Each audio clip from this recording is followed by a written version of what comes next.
Shut up and sit down.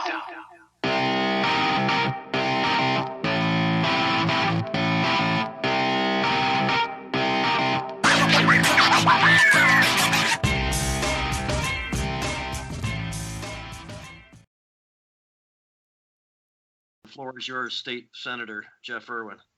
Oh gosh, well, thanks for getting me back on here.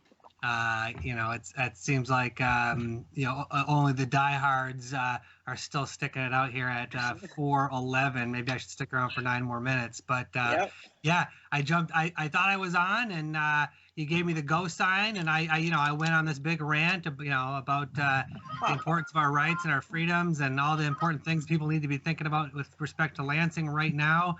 And then I went on a bicycle ride with the family. So apparently it didn't get on. So I'll do my best to try to recreate the magic if I can. I do appreciate being a part of virtual Hash Bash. It's been an honor to be a part of the real event on the Diag so many of the last years. And, missing this 49th is maybe going to only make it sweeter next year when we're out there on the 50th next April. So I hope to be joining you all out there then. But in the meantime, we do have a lot of work to do. There's a lot of great organizers and activists on this call and within reach of this network. And there's a few things I just wanted to highlight for folks. And one of them is that first and foremost, we need to be protecting Proposal 1. There already are a lot of assaults on Proposal 1 in Lansing.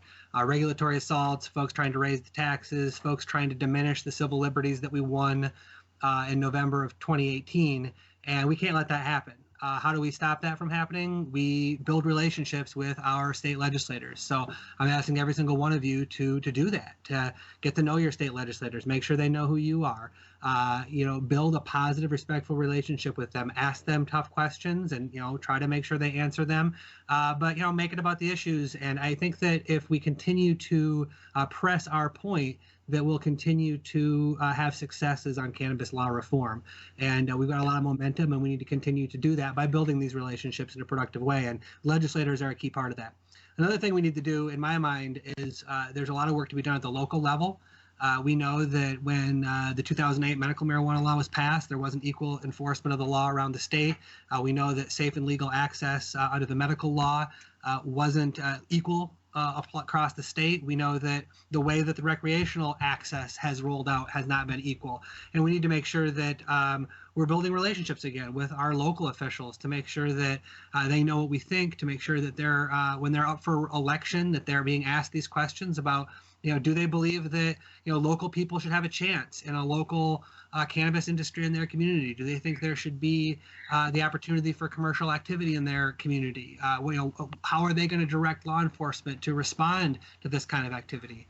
Those are all important questions, and we need to be asking those during the context of the election this fall and going forward. And finally, the most important thing I wanted to talk to folks about, and the thing that I was hoping to, really hammer home with a large Hash Bash crowd out on the Diag, is, the issue of expungement. Right now, we are in the middle of a very active discussion in Lansing around legislation to expunge cannabis-related crimes. And this is the great unfinished work so far of Proposal 1, which is, what are we going to do with the hundreds of thousands of people who currently still have a criminal record for something that is now legal? And there has been efforts to try to get things moving in Lansing. I introduced Senate Bill 416 last year, which I thought was a sweeping approach to making sure that everything that is now legal is set aside. And that bill has not yet gotten a hearing. However, I got to give some credit to my colleague, Representative Meerman, who introduced House Bill 4982. And House Bill 4982 doesn't do everything I want to do. I don't think it actually does set aside all the crimes that are on the books for activity that's now legal. But that bill does set aside all of the possession and use crimes. That means that 235,000 people, roughly, are going to be positively affected by that legislation. That bill passed the House with a huge majority. Now it's over in the Senate Judiciary Committee. And I'm asking every single one of you to reach out to all the senators, especially the members of the Judiciary, especially your senators, and ask them to improve House Bill 4982 to make sure that not only do we wipe away those 235,000 crimes that are the lowest level, most petty crimes, possession and use, but also that we give everybody who has a manufacturer felony or a possession with intent to deliver charge, that those folks have an opportunity to get in front of a judge and have their record set aside as well. All of that is now legal. There are now people growing huge warehouses in Michigan. There are now people opening storefronts and vending cannabis. We need to give everybody who is hurt in the war on drugs and everyone who's hurt in the war on cannabis an opportunity to have their record cleared. And that should be broad and sweeping, and we shouldn't be requiring people to hire attorneys or go through a bunch of process at the courthouse. The people have spoken, and we need to drive home this victory. So please contact your legislators, and once again, build those relationships. Build them with your legislators. Build them with your local officials. Make sure they know the large group of folks out here who think that we need to still improve our cannabis laws here in the state of Michigan, improve our criminal justice laws to protect people's freedoms. Senator, how have we adjusted the legislative schedule to address the COVID crisis? I know it's down to, what, one day a week? Is that it? No, not even. So the quick answer is our last session was March 17th. That was the last time we met. We approved a COVID relief with some state funds, but we haven't met since then.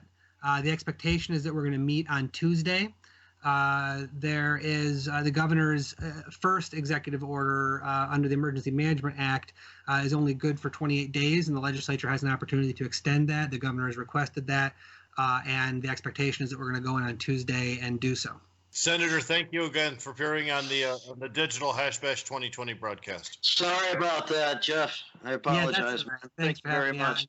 Yeah, everybody's putting in some extraordinary effort to bring this virtually and digitally. So it's good to see so many of you. Good to hear from so many of you.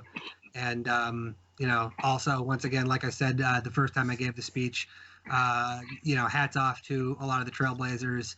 I don't know if John Sinclair is still on here, but, there are folks like him and so many others. I see Adam Brooks still on here. Folks who are sticking their neck out for a lot of years, long before we've had the success we've had recently in changing the law. So let's stick with it. All right. Thank you, Jeff. Appreciate it. Senator Irwin.